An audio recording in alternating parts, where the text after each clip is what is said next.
जिस दिन मेरे पिता अपने युद्ध मित्र की बेटी को घर लाए, मुझे अंदाजा भी नहीं था कि मुझे उससे प्यार हो जाएगा। यहाँ तक कि मेरा सबसे अच्छा दोस्त भी उससे चुपचाप प्यार करता था।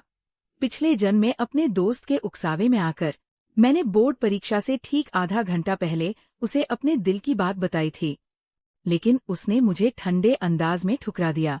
इस नाकामी से मेरा दिल टूट गया। मेरी परीक्षा खराब हो गई और मेरे माता पिता ने मुझे घर से निकाल दिया। दूसरी तरफ मेरा वही दोस्त अपनी अच्छी छवि का नाटक करके उससे शादी करने में कामयाब रहा। जब मेरी आंखें दोबारा खुलीं तो मेरा पुनर्जन्म हो चुका था। हालांकि मैं उसे पहले ही प्रपोज कर चुका था और उसने मना कर दिया था, लेकिन परीक्षा शुरू होने में अभी भी आधा घंटा बाकी था।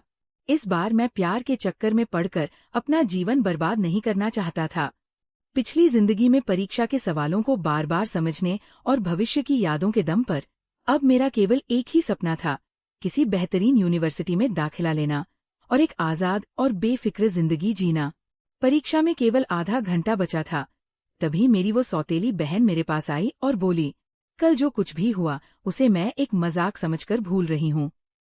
तुम अभी अपनी पढ़ाई पर ध्यान दो, 2 महीने बाद मैं यूनिवर्सिटी में तुम्हारा इंतजार करूंगी। मैंने मुड़कर सेना की वर्दी में खड़ी लियू सिसी को देखा।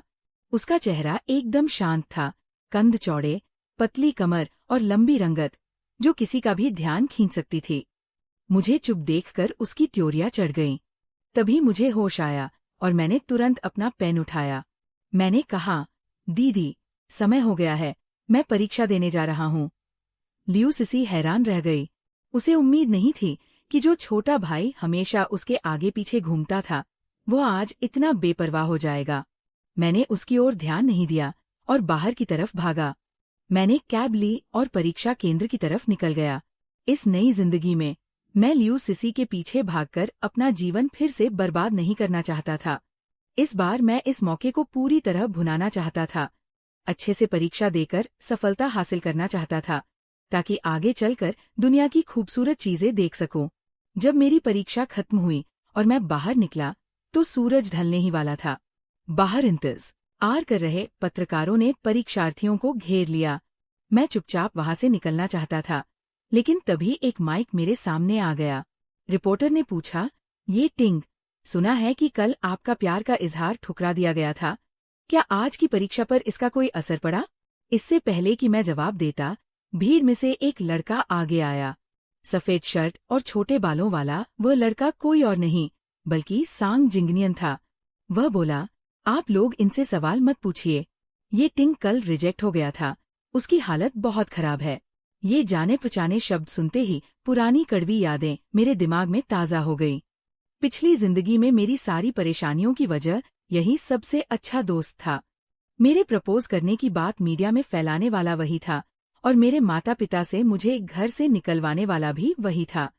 बाद में जब मैंने उसे लियू सिसी के साथ खुशी खुशी खड़े देखा, तब मुझे समझ आया कि उसने ये सब इसलिए किया था क्योंकि वो खुद भी लियू सिसी से प्यार करता था।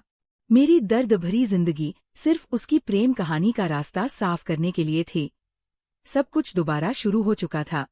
मैंने बात करने जा रहे सांग जिंगनियन को पीछे धकेला और आत्मविश्वास के साथ पत्रकार का सामना किया। मैंने कहा, किसी को पसंद करना गलत नहीं है और अपने दिल की बात कहना भी गलत नहीं है। इन सब बातों का मेरी परीक्षा पर कोई असर नहीं पड़ेगा। मुझे पूरा यकीन है कि इस बार मैं जरूर सफल होऊंगा। धन्यवाद। ढलते सूरज की किरणें उस पल मुझ पर पड़ रही थी और जमीन पर ढलती मेरी परछाई एकदम सीधी और मजबूत खड़ी थी। मैं घर की दिशा में चलने लगा। वह मेरी पिछली जिंदगी का वह किनारा था जहां मैं अनगिनत बार आधी रात को सपनों में लौटना चाहता था। ये टिंग वापस आ गया। अचानक एक जानी पहचानी और प्यार भरी आवाज सुनाई दी। मैंने सिर उठाकर देखा तो पिताजी उसी पुराने नीम के पेड़ के नीचे खड़े मेरा इंतजार कर रहे थे, जहां वे बचपन में मुझे स्कूल से छुट्टी होने के बाद लेने आते थे। पिताजी ने अपने बेटे को देखा, एक पल के लिए हिचकिचाए और बोले, कल तुमने सिस्सी से जो बातें कही थीं, वे मैंने सुन ली थीं। मैंने तुम्हारी माँ को बताने की हिम्मत नहीं की।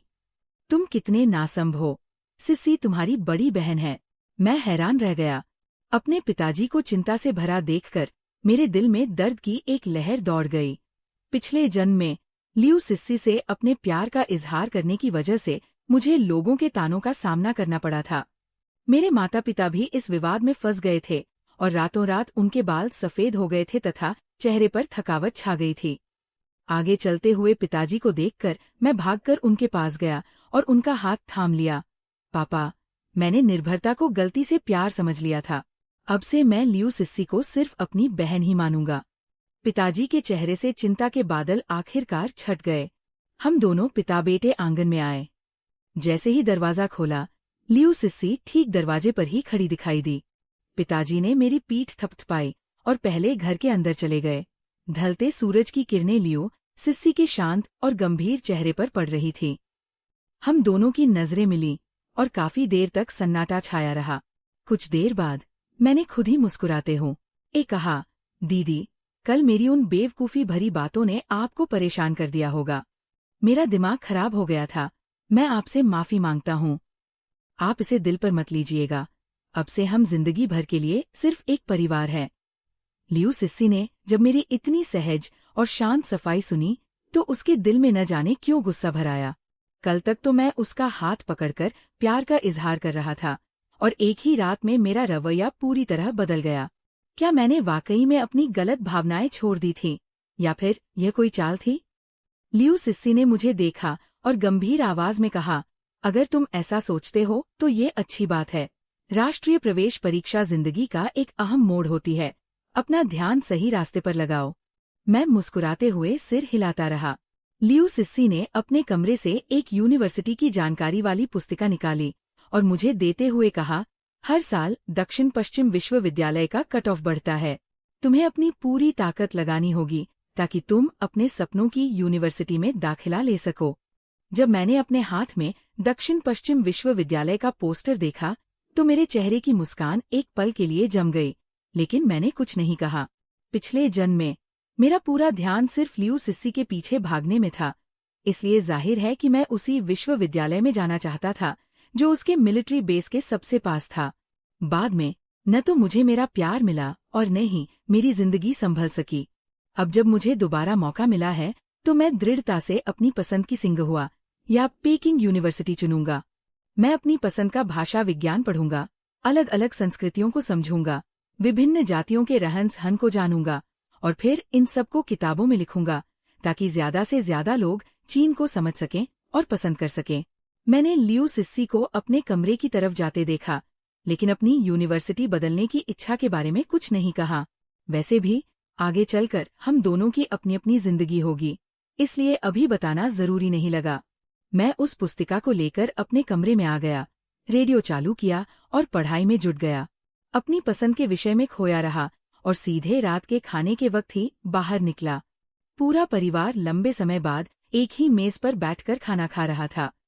पिछले जन्म में अफवाहों के डर से घर न आ पाने और बेघर होकर दर दर भटकने वाले मेरे लिए ये एक सपना ही था। ये सोचते ही मैं थोड़ा भावुक हो गया और ख्यालों में खो गया। ये तिंग, क्या सोच रहे हो? क्या परीक्षा अच्छी नहीं हुई? माँ ने मेरी कटोरी में थोड़ा सा अंडा रखते हुए थोड़ी चिंता के साथ पूछा। मैंने सिर हिलाया और हल्की सी मुस्कान के साथ जवाब दिया, नहीं, बहुत अच्छी हुई है। माँ का चेहरा खुशी से खिल उठा। ये तो बहुत अच्छी बात है। तुम दक्षिण पश्चिम विश्वविद्यालय जा रहे हो और तुम्हारी बड़ी बहन भी वहीं सेना में काम करती है, तो वह तुम्हारा ध्यान रख पाएगी। चॉपस्टिक पकड़े हुए मेरा हाथ एक पल के लिए ठिठक गया। माँ का ध्यान इस पर नहीं गया और वह बोलती रहीं, मैं और तुम्हारे पापा अब बूढ़े हो रहे हैं। कॉलेज में पढ़ाई का काफी बोझ होगा और तुम अक्सर घर भी नहीं आ पाओगे। तुम्हारी बहन वहां रहेगी तो हमें और तुम्हारे पापा को तसल्ली रहेगी। बात मेरे गले में ही अटक कर रह गई और मैं कुछ कह नहीं पाया। इस गर्मी की छुट्टियों के बाद मैं 18 साल का हो जाऊंगा। मैं अपना ध्यान खुद रख सकता हूँ। आप दोनों बिल्कुल बेफिक्र रहिए। रात का खाना खाने के बाद मैं बर्तन समेटने में माँ की मदद करना चाहता था, लेकिन उन्होंने मुझे जल्दी नहाकर आराम करने के लिए भेज दिया। बाल सुखाते हुए जब मैं स्नानगृह से बाहर निकला तो मुझे आंगन में एक जाना पहचाना साया दिखाई दिया। लियू सिस्सी ने शांत आवाज में कहा, खाना खाते वक्त ऐसा लग रहा था जैसे तुम कुछ कहना चाहते थे। बाल सुखाने का मेरा हाथ थम गया। पिछले जन्म में मैं एक छोटी सी पूंछ की तरह लियू सिस्सी के पीछे पीछे घूमता रहता था। जबकि लियू सिसी का पूरा ध्यान सिर्फ पढ़ाई पर रहता था। वो अपने पिता के नक्शेकदम पर चलकर देश की सीमाओं की रक्षा करने के सपने को पूरा करना चाहती थी, और उसने कभी मेरे जैसे लड़के पर ध्यान नहीं दिया था। मुझे उम्मीद नहीं थी कि इस बार वो मेरी परेशानी को इतनी बारीकी से भांप लेगी। मैं धीरे से मुस्कुराया। ऐसी कोई बात नहीं है, बस घर छोड़ने का ख्याल आते ही थोड़ा दुख हो रहा है। चांदनी रात में लियू सिसी ने अपने से थोड़े छोटे भाई की तरफ देखा। न जाने क्यों उसे लगा कि वो अब पहले जैसा समझ में नहीं आ रहा है। मैं शांति से रात के आकाश में टिमटिमाते तारों को देखता रहा। शायद भविष्य में कभी इतनी शांति से इन्हें देखने का मौका दोबारा न मिले। शिक्षक ने एक बार कहा था, कॉलेज जाने के बाद इंसान के जीवन में अपने गांव का बसंत और पतझड़ गायब हो जाता है। वहां सिर्फ सर्दियां और गर्मियां ही बचती है। जैसे जैसे इंसान बड़ा होता है, उसके घर लौटने के मौके भी कम होते चले जाते हैं। हम दोनों में से कोई कुछ नहीं बोला और खामोशी छा गई। तभी माँ रसोई से बाहर आई। सिसी, आज बिचौलिया आई थी। वह यू परिवार के लड़के यानी सोंग जिंगनियन के साथ तुम्हारे रिश्ते की बात कर रही थी। सेना में वापस जाने से पहले क्या तुम उससे एक बार मिलना चाहोगी? लियू सिसी पहले तो थोड़ा झिझकी, फिर उसने हाँ में सिर हिला दिया। ठीक है, जैसा आपको सही लगे वैसा तय कर लीजिए। माँ के चेहरे पर तुरंत मुस्कान आ गई। बहुत बढ़िया, मैं अभी जाकर उसे जवाब दे देती हूँ। अगले 2 दिनों में तुम्हारी और जिंगनियन की मुलाकात तय करवा देती हूँ। वह लड़का बचपन से जाना पहचाना है, अगर बात बन गई तो रिश्ता पक्का कर देंगे। आगे चलकर जब तुम सेना में जाओगी तो तुम्हारी देखभाल करने के लिए कोई साथ होगा। माँ के जाने के बाद मैंने देखा कि लियू सिसी भी वहां से जाने वाली है। पिछले जन्म से सोंग जिंगनियन का वह नीच और कड़वा चेहरा याद आते ही मैंने उसे सतर्क किया, दीदी, सोंग जिंगनियन उतना सीधा नहीं है जितना दिखता है। कल जब तुम उससे मिलो तो थोड़ा सावधान रहना। लेकिन लियू सिसी ने तुरंत त्योरिया चढ़ाकर मेरी तरफ देखा। ये तिंग, तुम सच में बदल गए हो। जिंगनियन तुम्हारा सबसे अच्छा दोस्त है, तुम्हें उसके बारे में ऐसी बातें नहीं कहनी चाहिए। लियू सिसी ने अपने कमरे का दरवाजा जोर से बंद कर लिया और मैं वही हैरान खड़ा रह गया। पिछले जन्म में मुझे कभी एहसास ही नहीं हुआ कि लियू सिसी सोंग जिंगनियन का इस हद तक बचाव करती है। मेरे दिल में एक बेबसी सी छा गई। लगता है मैं फालतू में ही चिंता कर रहा था। खैर छोड़ो, अब आगे चलकर लियू सिसी के साथ कौन खड़ा रहता है, इससे मेरा कोई लेना देना नहीं है। मैं अपने कमरे में गया, बत्ती बुझाई और सो गया ताकि कल की परीक्षा के लिए पूरी नींद ले सकूं। सुबह 7:30 बजे अलार्म ठीक समय पर बजा। मैंने नाश्ता किया, अपना एडमिट कार्ड और पेन पेंसिल चेक किए और परीक्षा केंद्र के लिए निकल गया। जब प्रश्नपत्र हाथ में आया तो मेरे चेहरे का तनाव कम हो गया। मैंने कल रात कुछ प्रश्नों का अनुमान लगाया था और मेरी किस्मत अच्छी थी कि वही प्रश्न परीक्षा में आ गए। इस बार मैं निश्चित रूप से उम्मीद से बेहतर प्रदर्शन करूंगा और अच्छे अंक हासिल करूंगा। चेहरे पर जीत की एक मुस्कान के साथ मैं तेजी से उत्तर लिखने लगा। धीरे धीरे समय बीतता गया और आखिरी घंटी बज गई। सभी विषयों की परीक्षाएं समाप्त हो चुकी थी। पिछले 10-12 सालों में पढ़ी गई किताबें, ली गई कक्षाएं और बीता हुआ समय बस इन कुछ पन्नों की उत्तर पुस्तिकाओं में समट कर रह गया। मैं परीक्षा केंद्र से बाहर निकला, अंगड़ाई ली और खुद को पूरी तरह से तनाव मुक्त महसूस किया। मैं बहुत खुश होकर अपने गांव लौटा, लेकिन जैसे ही गांव के मुहाने पर पहुंचा, मैंने देखा कि सभी लोग मुझे अजीब नजरों से घूर रहे हैं। मैं अभी 2 कदम ही आगे बढ़ा था कि दिल को छलनी कर देने वाले अपमानजनक शब्द मेरे कानों में गूंजने लगे।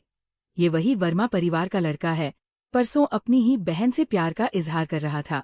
ऐसे मर्यादा तोड़ने वाले इंसान को कौन सी यूनिवर्सिटी दाखिला देगी? इस परिवार में ऐसा बेशर्म बेटा पैदा हुआ है, लगता है इनके पूर्वजों के पुण्य ही खत्म हो गए हैं। अगर मेरा बेटा होता तो मैं उसे पीट पीट कर मार डालता। कुछ लोग वाकई बहुत ढीठ होते हैं।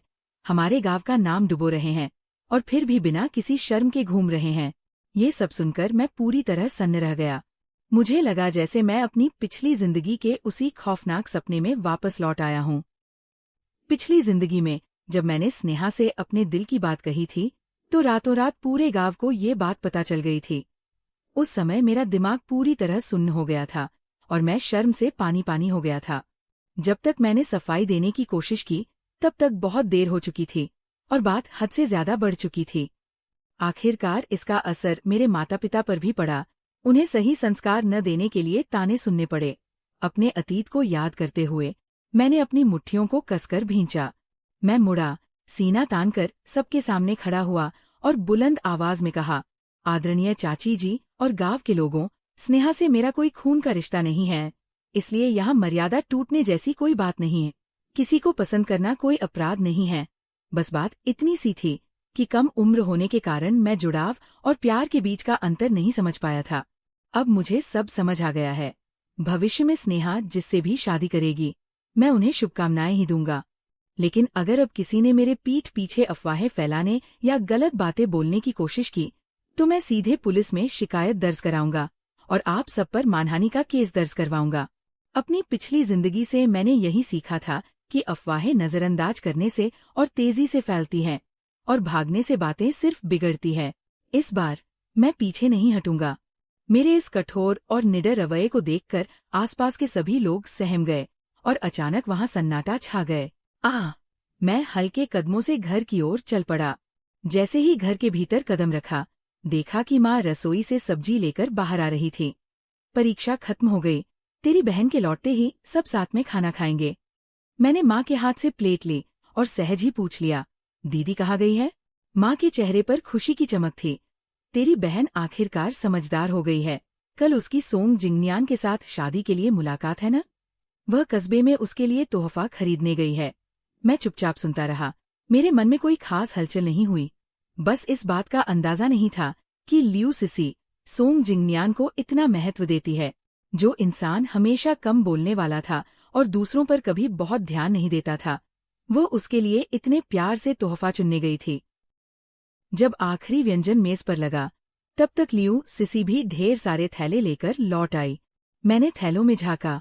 उसमें कमीज, चमड़े का बैग, बेल्ट और कोल्ड क्रीम जैसी कई चीजें थीं। इतने सारे सामान क्यों खरीदे? माँ ने मुस्कुराते हुए कहा, लियू सिसी, इनमें से कुछ चीजें आपके और पिताजी के लिए भी है। सोचा अब जाने का समय पास आ रहा है, तो आपके लिए कुछ सामान खरीद लूं। माँ बोली, पगली बच्ची, तूने अभी अभी तो नौकरी शुरू की है। तुझे ये पैसे भविष्य के लिए बचाकर रखने चाहिए। मुझे इन सब की जरूरत नहीं है। मैं उन दोनों की बातें सुनता रहा, लेकिन बीच में कुछ नहीं बोला। बस चुपचाप अपने पसंदीदा भुने हुए मांस के टुकड़े खाता रहा। खाना खत्म होते ही मैं उठकर अपने कमरे में चला गया। कमरे में जाते ही मेरी नजर मेज पर रखी मेरी और लियू सिसी की तस्वीर पर पड़ी। मैं मेज के करीब गया और फ्रेम में हंसते हुए हम दोनों को देखने लगा। पुरानी बातें याद आने लगीं।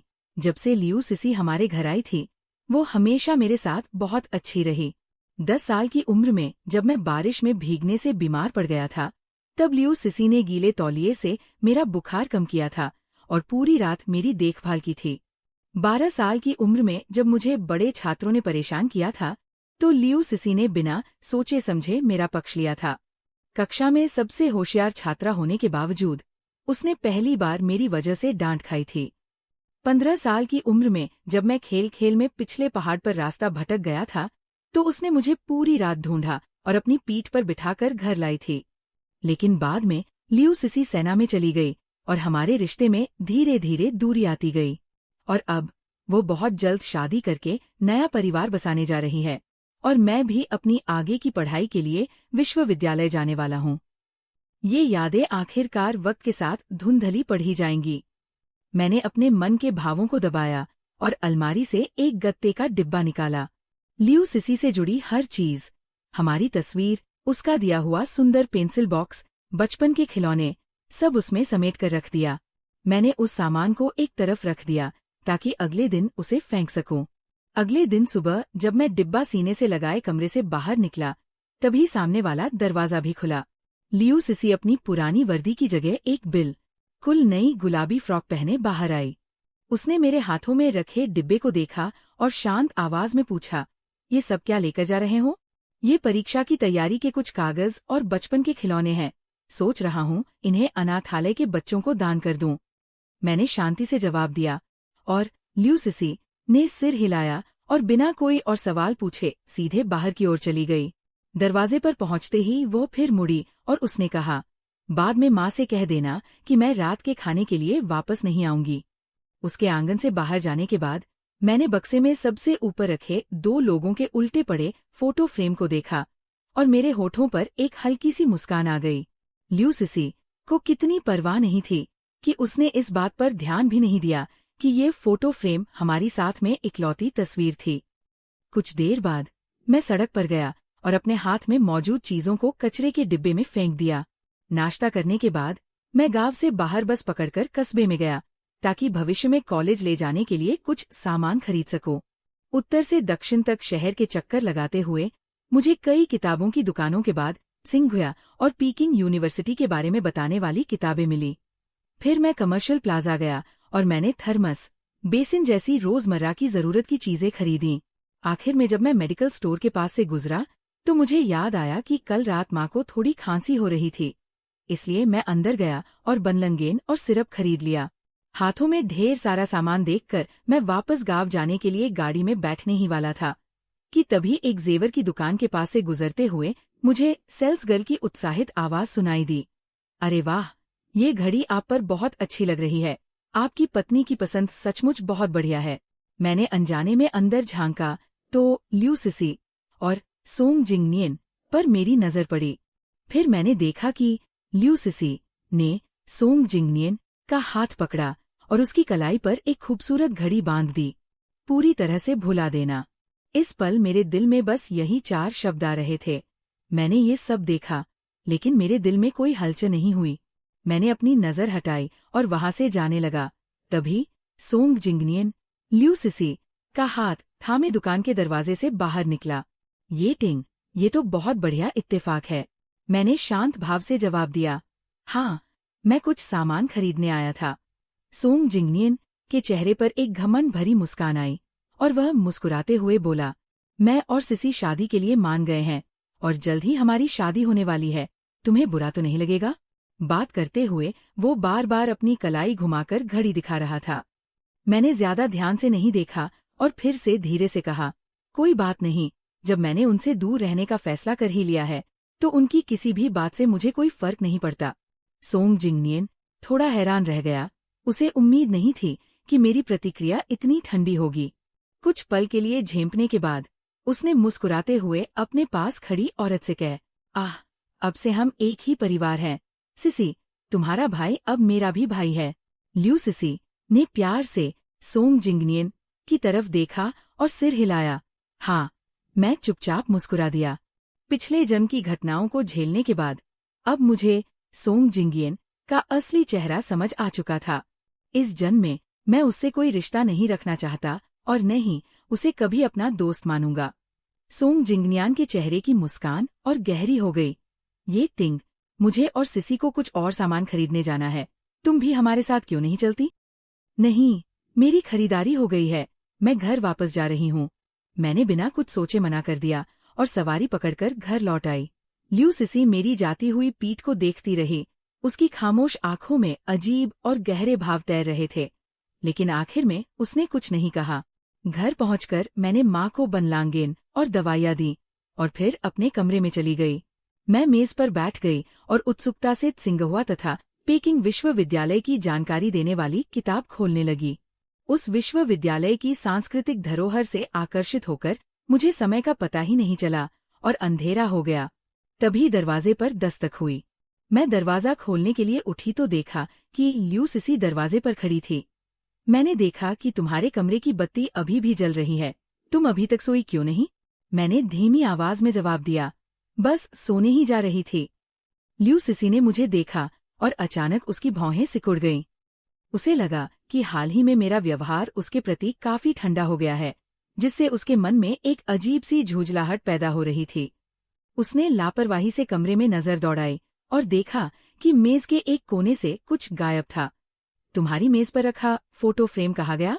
मैंने पीछे मुड़कर देखा और मेरे मुंह से झूठ निकल गया। कुछ समय पहले गलती से टूट गया था, इसलिए मरम्मत के लिए भेजा है। न जाने क्यों, ये जवाब सुनने के बाद ल्यू सिसी के दिल की बेचैनी शांत हो गई। तो फिर जल्दी आराम करो। शुभ रात्रि। इतना कहकर वह मुड़ी और अपने कमरे में चली गई।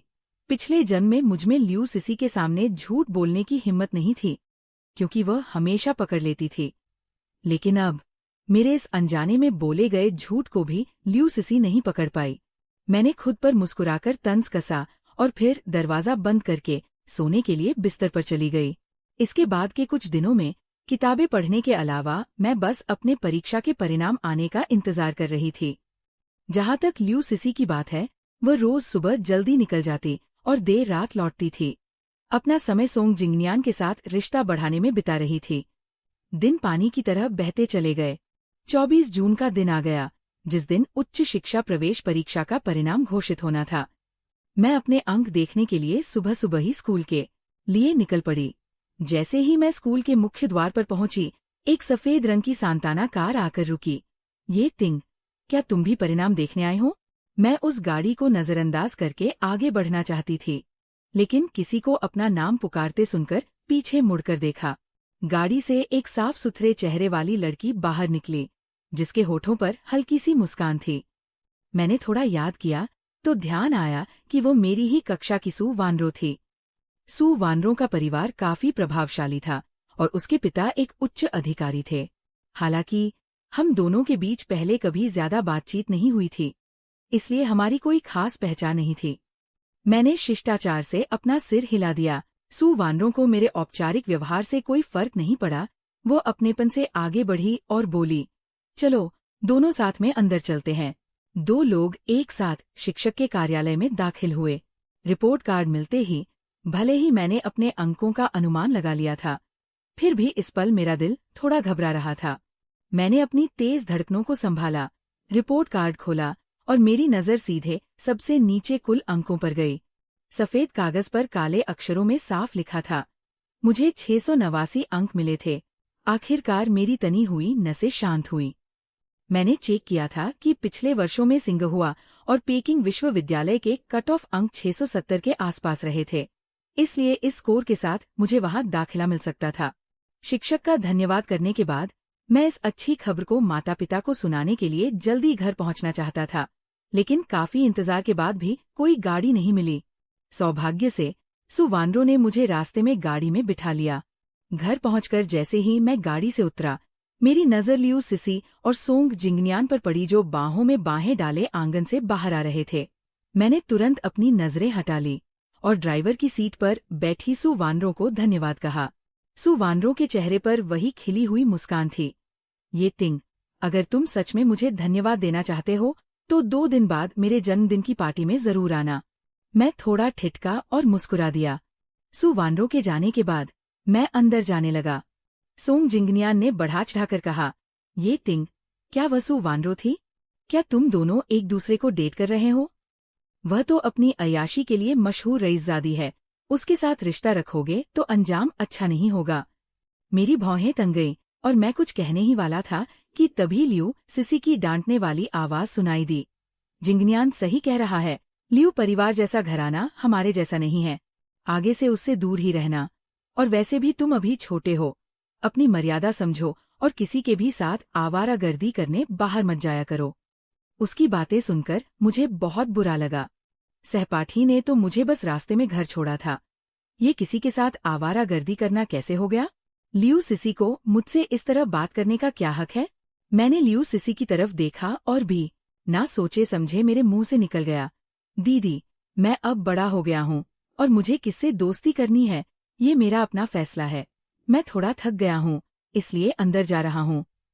इतना कहकर मैं सीधा आंगन के अंदर चला गया। लियू सिसी वही खड़ी मेरे कमरे के दरवाजे को घूरती रही और उसका चेहरा उतर गया। जब तक सोंग जिंगनियान ने उसे टोका नहीं, तब तक लियू सिसी होश में नहीं आई। मुझे इस बात से कोई फर्क नहीं पड़ा कि लियू सिसी की क्या प्रतिक्रिया थी। रात में माता पिता को अंक बताने के बाद अगला काम विश्वविद्यालय की प्राथमिकताएं भरना था। किसी की नजर में न आने के लिए मैंने जानबूझकर ऐसा दिन चुना जब लियू सिसी घर पर न हो, और स्कूल की लाइब्रेरी जाकर कंप्यूटर से फॉर्म भरा। कुछ दिनों बाद मैं लाइब्रेरी में किताबें लौटाने गया। घर लौटते समय रास्ते में मेरी मुलाकात सू वानरो और उसकी सहेलियों के समूह से हुई। मैं बस हेलो कहकर आगे बढ़ने ही वाला था कि सू वानरो ने अचानक मुझसे पूछा, ये तिंग, क्या आइस स्केटिंग करने चलोगे? इससे पहले कि मैं कोई जवाब दे पाता, मैंने उसकी सहेलियों को मजाक उड़ाते हुए सुना, आज जन्मदिन वाली लड़की आइस स्केटिंग पर जाना चाहती है। मुझे तब पता चला कि आज सू वानरो का जन्मदिन है और मैं उसका दिल नहीं दुखाना चाहता था। इस तरह सब लोग कस्बे के सबसे बड़े स्केटिंग रिंक में आ गए। मुझे वहीं खड़े देखकर सू वानरो स्केटिंग शूज लेकर मेरे पास आई। क्या तुमने ये कभी नहीं खेला? डरो मत, मैं तुम्हें सिखाती हूँ। ठीक है, मैंने सिर हिलाया। हम दोनों अपने स्केटिंग शूज पहनकर रिंग के किनारे आ गए, लेकिन तभी हमारी नजर दूसरे छोर पर मौजूद लियू सिसी और सोंग जिंगनियन पर पड़ी। मैं भी थोड़ा हैरान रह गया, क्योंकि मुझे उम्मीद नहीं थी कि हमेशा संजीदा रहने वाली लियू सिसी सोंग जिंगनियन के साथ स्केटिंग रिंक में मजे करने आएगी। मैंने बिल्कुल सहज भाव से नमस्ते कहा। दीदी। पास खड़ी सू वानरो एक पल के लिए ठिठक गई, फिर उसने भी अभिवादन किया। नमस्ते, मेरा नाम सू वानरो है। लियू सिसी ने सू वानरो को घूर कर देखा, और जैसे ही वह कुछ कहने वाली थी, तभी स्केटिंग रिंक में संगीत बज उठा। जो लोग आराम कर रहे थे, वे फिर से उत्साह से स्केटिंग करने लगे, और माहौल अचानक से रौनक से भर गया। सोंग जिंगनियन ने बेताबी से लियू सिसी का हाथ खींचा और अंदर ले जाने लगा। सिसी, शुरू हो गया, जल्दी चलो। लियू सिसी के मुंह में आई बात अधूरी ही रह गई, और उसे न चाहते हुए भी सोंग जिंगनियन के साथ जाना पड़ा। ये देखकर मैं मुस्कुरा दिया और सू वानरो के साथ दूसरी तरफ चला गया। आखिरकार ये मेरा पहला मौका था, इसलिए मुझे थोड़ा डर लग रहा था। मैं सिर्फ सू वानरो का हाथ थामे रहा, ताकि वह मुझे धीरे धीरे आगे खींच सके। स्केटिंग करते समय घुटने थोड़े मुड़े होने चाहिए, और पैरों को अंग्रेजी के वी आकार में चलाना चाहिए। हाँ, बिल्कुल ऐसे ही। सू वानरो मुझे साथ ले जाते हुए ध्यान रखने वाली बातें सिखा रही थी। सू वानरो के मार्गदर्शन में मैं धीरे धीरे ये कला सीख गया। मैंने उसे मेरा हाथ छोड़ने को कहा और खुद आगे बढ़ने की कोशिश की, लेकिन मुझे लगा कि मैंने खुद को कुछ ज्यादा ही आंका था। हाथ छोड़ते ही 2 कदम भी नहीं चला था कि मेरा नियंत्रण छूट गया और मैं जमीन पर घुटनों के बल गिरने लगा। खुशकिस्मती से सू वानरो की नजर तेज थी। उसने तुरंत मुझे थाम लिया और अपनी ओर खींच लिया। अगले ही पल हम दोनों के शरीर एक दूसरे से पूरी तरह सट गए और हमारी सांसें आपस में टकराने लगी। मुझे थोड़ा अजीब लगा और मैं संभल कर खड़ा होने ही वाला था कि मेरी नजर थोड़ी दूरी पर पड़ी। सोंग जिंगनियन ने लियू सिसी की कमर में दोनों हाथ डाल रखे थे। वह थोड़ा नीचे झुका और उसके होठों ने लियू सिसी के होठों के किनारे को छू लिया, मानो उस पल समय वहीं ठहर गया हो, और आसपास जोरदार तालियों की गूंज सुनाई देने लगी। सू वानरो ने मेरा उतरा हुआ चेहरा देखकर पूछा, क्या तुम डर गए? क्या हम थोड़ी देर आराम करें? मैंने सिर हिलाया। हम दोनों आराम करने की जगह पर आ गए और सू वानरो काउंटर पर सोडा खरीदने चली गई। मैं अकेला वहां खड़ा था। तभी एक अजीब से हावभाव और भड़कीले कपड़े पहने हुए औरत स्केटिंग करती हुई मेरी तरफ आई। उदास मत हो हैंडसम, अकेले हो? क्या दीदी के साथ मजा करना चाहोगे? ये कहते हुए वह मुझे छूने ही वाली थी। अच्छा हुआ कि सू वानरो सही समय पर लौट आई और मुझे अपने पीछे छिपाते हुए बोली, तुम ये क्या कर रही हो? उस औरत ने देखा कि मेरे साथ कोई है तो वह दुम दबाकर चली गई। सू वानरो मुड़कर मुझसे पूछने ही वाली थी कि मैं ठीक हूँ या नहीं, लेकिन तभी मेरे पैरों के स्केटिंग शूज फिसल गए। मेरा संतुलन पूरी तरह बिगड़ गया और मैं सीधे सू वानरो की तरफ जा गिरा। सू वानरो ने अनजाने में हाथ बढ़ाकर मुझे संभाला और उसकी बाहें मेरी कमर के चारों ओर आ गईं। हम दोनों एक दूसरे से जोर से टकराए और इस बार हम पहले से भी ज्यादा करीब आ चुके थे। मुझे यहाँ तक कि उसकी कोमलता का एहसास भी हो सकता था। मेरा दिल धड़क उठा और सीधे खड़े होने के बाद जैसे ही मैंने धन्यवाद कहना चाहा, पास से ही लियू सिसी की गुस्से भरी आवाज आई, तुम दोनों क्या कर रहे हो? मैं और सू वानरो धीरे से एक दूसरे से अलग हुए। तभी मैंने लियू सिसी को हम दोनों की तरफ ठंडी नजरों से देखते हुए देखा। ये टिंग, तुम सबके सामने एक लड़की को गले लगा रहे हो। क्या तुम्हें पता भी है कि तुम क्या कर रहे हो? क्या तुम्हारे अंदर जरा सा भी शिष्टाचार बाकी नहीं है? मेरे साथ घर चलो। ऐसा कहते हुए लियू सिसी ने मेरी कलाई खींच ली, जिससे मुझे दर्द हुआ। दीदी, आपको गलतफहमी हुई है, अभी बस। उसी समय पास में खड़ा सोंग जिंगनियन अचानक जमीन पर गिर पड़ा और दर्द से कराहने लगा। लियू सिसी का ध्यान तुरंत सोंग जिंगनियन पर चला गया और उसने नीचे झुककर पूछा, क्या हुआ? सोंग जिंगनियन ने अपना पैर पकड़ते हुए कहा, अभी गलती से किसी ने मुझे टक्कर मार दी, शायद पैर में मोच आ गई है। ये सुनते ही लियू सिसी ने तुरंत उसके पैर से स्केचिंग शूज उतारे और उसे सहारा देकर खड़ा किया। मैं तुम्हें अस्पताल ले चलती हूँ। जाने से पहले उसने मुझसे सिर्फ इतना कहा, तुम खुद घर चले जाना। मैं वहीं खड़ा रहा, और जब सोंग जिंगनियन ने पीछे मुड़कर मेरी तरफ घमंड भरी नजरों से देखा तो मैं तुरंत समझ गया कि उसने ये सब जानबूझकर किया था। लेकिन लियू सिसी को ये बात समझ में नहीं आई, और मुझे एक बार फिर इस बात का यकीन हो गया कि लियू सिसी के दिल में सोंग जिंगनियन हमेशा मुझसे ज्यादा अहमियत रखता है। एक पल पहले वो कह रही थी कि मैं किसी दूसरी औरत के इतने करीब क्यों हूँ, और अगले ही पल वह सोंग जिंगनियन के लिए मुझे छोड़कर जा सकती थी ताकि मैं उस दूसरी औरत के साथ अकेला रह सकूं। अब उसे मेरी जरा भी चिंता नहीं थी। कमरे में लौटकर मुझे बहुत थकावट महसूस हो रही थी और हिलने डुलने का भी मन नहीं कर रहा था। मैंने सोचा कि बिस्तर पर लेटकर थोड़ा आराम कर लूं, लेकिन गलती से मेरा हाथ स्टडी टेबल से टकरा गया। टेबल पर रखा पेन स्टैंड गिर गया और उसमें से कागज का बना एक गुलाब का फूल बाहर निकल आया। मैं उसे चुपचाप देखता रहा और मेरा मन पुरानी यादों में खो गया। ये वही गुलाब है जो लियू सिसी ने मेरे लिए बनाया था जब हमारे रिश्ते बहुत प्यारे हुआ करते थे। मैंने एक टीवी सीरियल में देखा था कि लड़कियां लड़कों के लिए फूल बनाती हैं, तो मैंने भी लियू सिसी से जिद की कि वह मेरे लिए एक फूल बनाए। लियू सिसी के पास कोई चारा नहीं था, इसलिए उसने फूल बनाने के अलग अलग तरीके सीखे और आखिरकार मेरे लिए ये गुलाब बनाया। उस समय उसने बहुत प्यार से मेरे सिर पर हाथ फेरा था और कहा था, लो, तुम्हारे लिए बना दिया। सच में बहुत परेशान करते हो तुम। और उस वक्त हाथ में वह छोटा सा कागज का गुलाब लेते ही मेरे दिल में छिपी मोहब्बत अचानक उमड़ पड़ी थी। यहाँ तक कि मुझे लगने लगा था कि लियू सिसी भी मुझे पसंद करती है। इसके बाद वह गुलाब गायब हो गया था। मैं काफी समय तक उदास रहा और सोच रहा था कि लियू सिसी से एक और गुलाब बनाने को कहूँ, लेकिन मुझे नहीं पता था कि बाद में इतनी सारी चीजें बदल जाएंगी। आज उस गुलाब को दोबारा देखकर मेरे दिल को अजीब सा सुकून मिला। कुछ चीजों की अहमियत जब उस वक्त खत्म हो जाती है जब आपको उनकी सबसे ज्यादा जरूरत होती है, तो बाद में उनका कोई मतलब नहीं रह जाता। मैंने उस कागज के गुलाब को उठाया और बिना किसी हिचकिचाहट के कूड़ेदान में फेंक दिया। तभी बाहर से एक आदमी की आवाज आई, क्या कोई है? क्या यह ये का घर है? क्या ये घर पर है? मैं तेजी से बाहर गया और देखा कि डाकिया एक पुरानी साइकिल रोककर आंगन के गेट पर खड़ा था। उसके हाथ में एक लिफाफा था। मैं ये हूँ, क्या मेरे लिए कोई डाक है? हाँ, डाकिया कहते हुए मेरे हाथ में लिफाफा थमा देता है। मैंने उत्सुकता से उसे खोला और जब देखा कि वो किंग बे यूनिवर्सिटीज का एडमिशन लेटर है तो मेरे दिल को तसल्ली मिली। आखिरकार सब कुछ सही दिशा में हो गया। मैं बहुत खुश था और मैंने बड़े आराम की नींद ली। आँख खुली तो खाने की भीनी भीनी खुशबू आ रही थी। जब पूरा परिवार खाना खा रहा था तभी लियू सिसी भी वापस आ गई। येमा ने पूछा, क्या जिंगनियन ठीक है? कोई बड़ी बात तो नहीं है ना?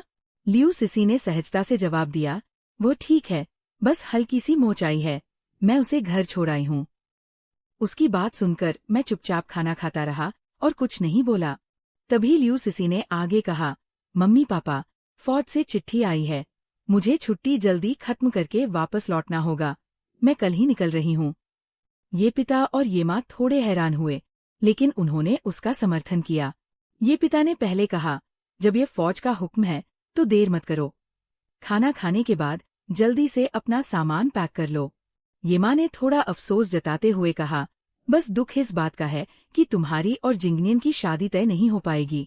न जाने क्यों लियू सिसी ने अनजाने में मेरी तरफ देखा। मुझे सिर झुकाकर चुपचाप खाना खाते देख उसे डर से थोड़ा अजीब लगा। कुछ देर बाद उसने जवाब दिया, इसे आगे बढ़ा देते हैं। साल के आखिर में कर लेंगे तो भी देर नहीं होगी। ये पिता और ये माँ ने थोड़ा सोचा और हाँ में सिर हिला दिया। लियू सिसी ने फिर से मेरी ओर देखा और अचानक बोली, तुम्हारा एडमिशन लेटर भी 1-2 दिन में आता ही होगा। जिंगनियन ने भी साउथ वेस्ट यूनिवर्सिटी भरा है, तब तुम दोनों साथ चले जाना। रास्ते में एक दूसरे का ध्यान रख सकोगे। हाँ, वैसे भी दोनों को साउथ वेस्ट यूनिवर्सिटी ही जाना है, साथ में जाना आसान रहेगा। ये पिता और ये माँ ने भी हाँ में हाँ मिलाई। दोपहर में मिले अपने एडमिशन लेटर के बारे में सोचकर मैं हिचकिचाया कि बताओ या नहीं। तभी ये माँ ने बात संभालते हुए लियू सिसी से कहा, सिसी, जब ये साउथ वेस्ट पहुंच जाए तो अपने भाई का थोड़ा ख्याल रखना, मुझे चिंता रहती है। इन सब बातों को सुनते हुए मेरे मुंह में निवाला अटका रह गया। आखिरकार मैंने कुछ नहीं कहा और सोचा कि माँ को इतना परेशान न करूं कि उनकी रात की नींद उड़ जाए। जब वहां पहुंच जाऊंगा तब बता दूंगा। खाने की मेज पर 4 लोग थे और तीनों के मन में अलग अलग बातें चल रही थी। अगले दिन पूरा परिवार जल्दी उठ गया और लियू सिसी को छोड़ने के लिए दरवाजे पर खड़ा था। विदाई का वक्त देखकर मैंने खुद आगे बढ़कर कहा, दीदी, रास्ते में अपना ख्याल रखना। लियू सिसी ने सिर हिलाया और मुझे गंभीरता से समझाते हुए बोली, तुम वानरों के स्वभाव को नहीं जानते, आगे से थोड़ा सतर्क रहना। और कुछ ही समय में पढ़ाई शुरू होने वाली है, इसलिए अब ध्यान पढ़ाई पर लगाओ। ऐसा न हो कि साउथ वेस्ट यूनिवर्सिटी जाने के बाद तुम दूसरों से पीछे छूट जाओ। मैं चुपचाप सुनता रहा, न तो कोई विरोध किया और न ही कुछ बोला। लेकिन लियू सिसी लगातार मुझे ही देख रही थी, जैसे मेरी प्रतिक्रिया का इंतजार कर रही हो। मैं भी बस यूं ही टालने के लिए सिर हिला दिया। हाँ, समझ गया, उसे ऐसा ही सोचने दो। अब मेरा और कुछ भी कहने का मन नहीं था। लियू सिसी ने गाड़ी का दरवाजा खोला और बैठने ही वाली थी कि अचानक थोड़ी दूरी से सोंग जिंगनियन की आवाज आई, सिसी। लियू सिसी तेजी से उसकी ओर बढ़ी और उसे संभालते हुए बोली, तुम्हारे पैर में चोट लगी है, तुम यहाँ क्यों आए? आज तुम्हें सेना में जाना है, मैं तुम्हें छोड़ने ही तो आई थी। मैंने उन दोनों की भावुक विदाई में कोई बाधा नहीं डाली और बिना पीछे मुड़े आंगन की तरफ चला गया। न जाने क्यों लियू सिसी ने अचानक मुड़कर मेरी पीठ की ओर देखा। उसके दिल में अचानक एक अजीब सी घबराहट हुई, जैसे अब वो मुझे कभी नहीं देख पाएगी। उसे अपनी इस सोच पर हंसी आ गई। कुछ ही समय की तो बात है, जब मैं दक्षिण पश्चिम विश्वविद्यालय चला जाऊंगा, तब भी तो हम मिल सकते हैं। लियू सिसी ने सोंग जिंगनियन से 2 बातें की, फिर सैन्य जीप में बैठकर दूर निकल गई। वह दिन बहुत जल्दी बीत गया। शाम होते ही मैं जल्दी अपने कमरे में चला गया और सामान समेटने लगा। कल सुबह मुझे यहाँ से निकलकर किंगो पेकिंग यूनिवर्सिटी में रिपोर्ट करने जाना था। पहले मैंने राजधानी और इस यूनिवर्सिटी के बारे में काफी जानकारी जुटाई थी। मुझे पता था कि राजधानी में सर्दियाँ काफी ठंडी होती हैं, इसलिए मैंने ठंड से बचने के लिए कुछ और रामा कपड़े रख लिए। जो सामान मैंने बाजार से खरीदा था, उसे भी पैक करके सूटकेस में रख दिया।